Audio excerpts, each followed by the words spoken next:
2025 헌나 1호 국회와 대통령 간의 권한쟁의. 이 사건은 피청구인이 대통령 권한대행으로서 청구인이 2024년 12월 26일 헌법재판소 재판관으로 선출한 마흔여을 재판관으로 임명하지 아니한 부작위가 청구인의 헌법상 또는 법률상 권한을 침해하는지 여부, 재판관 지위 확인 등 결정을 할 것인지 여부에 관한 것입니다. 이 결정은 주문에서 재판관 8인의 의견이 일치하였으나 일부 이유에서 의견이 나뉘었으므로 먼저 주문을 선고하고 법정 의견의 요지는 이미선 재판관께서, 재판관 정형식, 김복형, 조한창 일부 별개 의견의 요지는 조한창 재판관께서 설명을 하시겠습니다. 주문. 피청구인이 대통령 권한대행으로서 청구인이 2024년 12월 26일 헌법재판소 재판관으로 선출한 마흔여을 헌법재판소 재판관으로 임명하지 아니한 부작위는 헌법에 의하여 부여된 청구인의 헌법재판소 재판관 선출을 통한 헌법재판소 구성권을 침해한 것이다. 청구인의 나머지 심판 청구를 모두 각하한다. 법정 의견의 요지를 말씀드리겠습니다. 이 사건 심판 청구 중 재판관 지위의 확인을 구하거나 즉시 재판관을 임명하라는 결정을 구하는 부분은 헌법재판소법상 이러한 결정을 할 수 있는 근거가 없으므로 부적법합니다. 다음으로 피청구인이 재판관을 임명하지 아니하고 있는 이 사건 임명 부작위가 청구인의 권한을 침해하는지에 관하여 보겠습니다.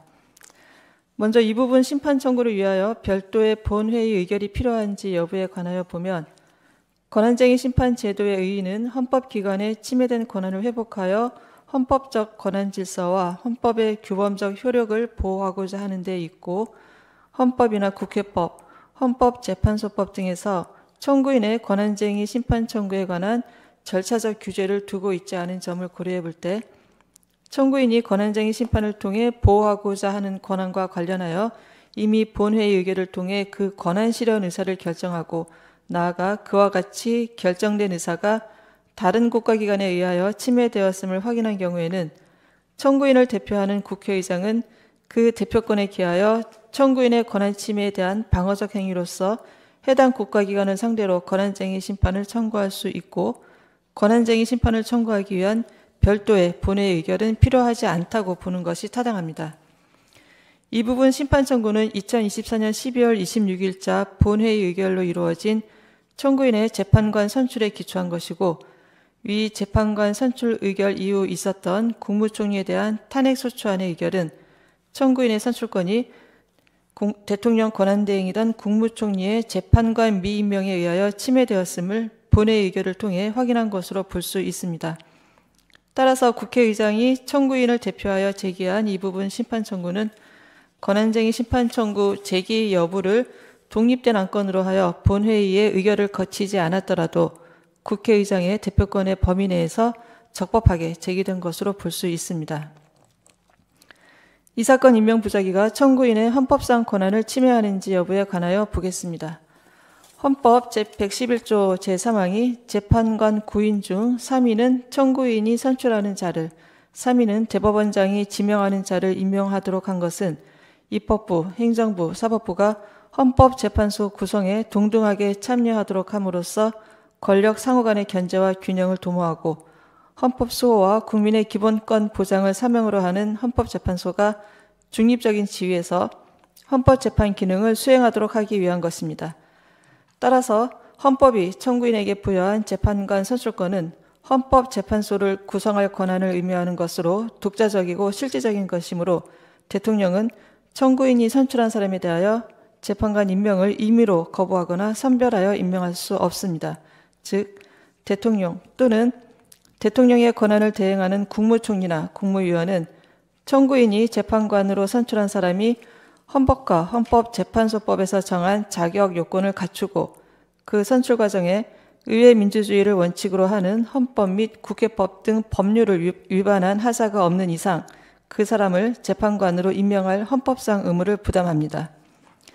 따라서 2024년 12월 27일부터 대통령의 권한을 대행하게 된 피청구인은 청구인이 2024년 12월 26일 재판관으로 선출한 3인이 헌법과 헌법재판소법에서 정한 자격 요건을 갖추었고 그 선출 과정에 의회 민주주의를 원칙으로 하는 헌법과 국회법을 위반한 하자가 없는 이상 이들을 재판관으로 임명하여 재판관 공석 상태를 해소하여야 할 구체적인 자기 의무를 부담합니다.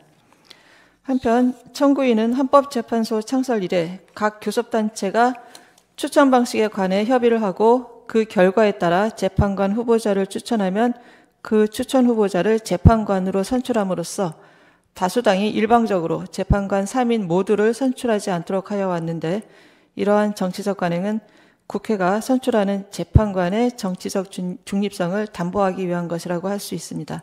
다만 특정한 내용의 추천 방식이 관행으로 굳어졌다거나 각 교섭단체가 추천하는 특정 후보자에 대해 다른 교섭단체가 합의를 한 경우에 한해 선출하는 관행이 있었다고 보기는 어렵습니다. 이 사건에서 교섭단체 대표의원들은 협의를 거쳐 국회의장에게 재판관 후보자를 추천하는 공문을 발송하였고, 이에 따라 국회의장이 재판관 선출안을 제출함으로써 인사청문회와 본회의 의결 절차가 진행되었음을 인정할 수 있습니다. 따라서 이 사건의 경우 재판관 선출 절차가 의회 민주주의 원칙에 의한 절차를 위반하였다고 볼 수 없습니다. 설령 더불어민주당이 2인, 국민의힘이 1인을 각 추천하는 내용의 추천 방식이 헌법재판소장 임명 동의와 연계하는 조건으로 논의된 것이라 하더라도 그동안의 추천 방식에 대한 협의 결과에 따라 양 정당의 추천을 받아 국회의장이 재판관 선출안을 제출한 후에 대통령에 대한 탄핵소추가 의결되어 헌법재판소장 임명에 관한 추가 논의가 진행되지 않은 것으로 보이는데, 이러한 사정만으로는 각 교섭단체와의 협의 결과에 따른 선출안 제출이나 이후의 선출 절차를 무의로 돌릴 수 없고, 따라서 청구인이 일방적으로 재판관을 선출하였다고 볼 수 없습니다. 피청구인이 대통령 권한대행으로서 청구인이 선출한 재판관을 임명할 때 비로소 청구인의 재판관 선출을 통한 헌법재판소 구성권은 온전히 행사된다고 할 것입니다. 따라서 피청구인이 청구인이 선출한 재판관 중 2인만을 임명하고 현재까지 40역을 임명하지 아니한 부작위는 헌법에 의하여 부여된 청구인의 재판관 선출을 통한 헌법재판소 구성권을 침해합니다. 이상입니다. 네. 재판관 정영식, 재판관 김복형, 재판관 조한창의 이 사건 심판 청구 중 권한 침해 확인 청구 부분, 이하 이 부분 심판 청구라 합니다에 관한 별개의 의견의 요지를 말씀드리겠습니다. 우리는 이 사건에서 국회의장이 국회를 대표하여 권한쟁의 심판을 청구하기 위해서는 본회의 의결이 필요하다고 생각합니다. 다만 청구인이 2025년 2월 14일 본회의에서 이 사건 심판 청구를 지지하고 이 사건 심판 청구와 그에 따른 소송 행위가 유효 적법함을 확인한다는 내용이 포함된 결의안을 가결하여 이 사건 심판 청구를 추인하였고, 이에 따라 국회의장이 본회의 의결을 거치지 않은 채 국회를 당사자로 하여 권한쟁의 심판을 청구하였다는 소송 요건의 힘결이 보정되었다고 봅니다. 국회가 다른 헌법상 국가기관 등을 상대로 권한쟁의 심판을 청구하는 것은 국회의 헌법상 권한을 수호 유지하기 위한 수단으로 보여받은 그 자신이 헌법상 권한 행사에 해당하므로 그에 관한 의사결정은 헌법과 법률에 따라 이루어져야 합니다. 국회는 각자가 국민 전체를 대표하는 국회의원으로 구성되는 합의제 국가의사결정기관으로서 국회의 권한행사에 관한 의사결정은 의원 전체로 구성되고 의원 모두가 참여하는 본회의에서 이루어져야 하고, 국회의장이 국회가 결정한 의사를 외부에 공표하는 것을 넘어서 국회의 의사를 단독으로 결정할 수는 없습니다. 국회의장이 대표권에 국회의 의사를 결정할 권한이 포함된다고 보면 국회가 의결의 형태로 권한을 행사하는 경우에 존재하는 국회의원의 헌법상 권한인 심의 표결권이 침해될 우려가 있습니다. 따라서 국회가 권한쟁의 심판을 청구하기 위해서는 헌법 제49조, 국회법 제109조에 따라 재적의원 과반수의 출석과 출석의원 과반수의 찬성으로 하는 의결이 필요합니다. 이렇게 보는 것이 의원 전체에 대한 대의와 의원이 동등한 참여 보장이라는 국회의 자율권 행사의 전제에 부합합니다. 법정 의견은 권한쟁의 심판 청구 여부를 독립된 안건으로 하는 본회의 의결이 없다고 하더라도 다른 본회의 의결을 통해 국회의 침해된 헌법상 권한을 회복하기 위하여 다른 헌법상 국가기관 등을 상대로 권한쟁의 심판을 청구한다는 의사를 확인할 수 있는 예외적인 경우에 국회의장이 그 대표권에 기하여 권한쟁의 심판을 청구할 수 있다고 합니다.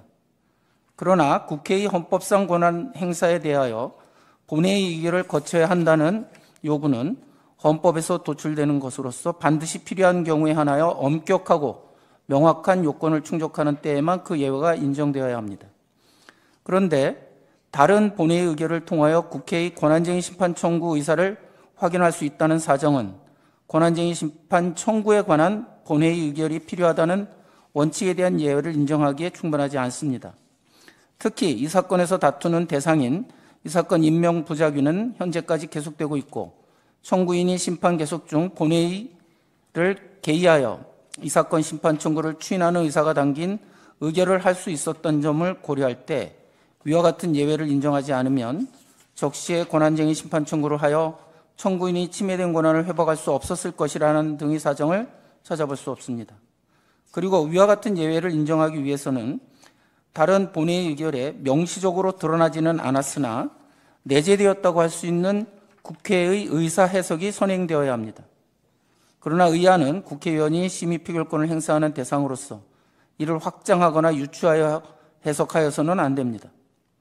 이 부분 심판 청구가 재판관 선출에 관한 청구인이 2024년 12월 26일자 본회의 의결을 관철시키기 위한 것이고 청구인이 2024년 12월 27일자 본회의에서 재판관 임명 거부 등을 이유로 국무총리에 대한 탄핵 소추를 의결하였다고 하더라도 이 의결들의 대통령 권한대행이 국회가 선출한 재판관을 임명하지 않을 경우 권한쟁의 심판을 청구할 의사가 포함되어 있다거나 그러한 조치를 국회의장에게 위임 내지 유보하는 의사가 포함되어 있다고 보기는 어렵습니다. 만일 국회의장이 권한쟁의 심판 청구 여부를 안건으로 하지 않은 다른 본회의 의결을 토대로 국회의 권한쟁의 심판 청구 의사를 확인하고 실제 청구에 나아갈 수 있다면 국회의장이 국회의 권한쟁의 심판 청구에 관한 본회의 의결 여부를 자의적으로 선택할 우려가 있습니다.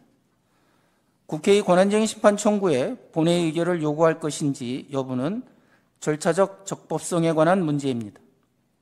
만일 이 부분 심판 청구에 관한 본회의 의결이 존재하지 않는데도 헌법상 해명의 필요성을 앞세워 청구의 적법성을 인정한다면 국회의장이 사안의 중대성을 지렛대 삼아 단독으로 또는 정치적 이해를 같이 하는 정당의 요구에 따라 본회의 의결 없이 국회를 당사자로 하는 권한쟁의 심판을 청구하는 위헌, 위법적인 상황이 반복될 위험이 있습니다.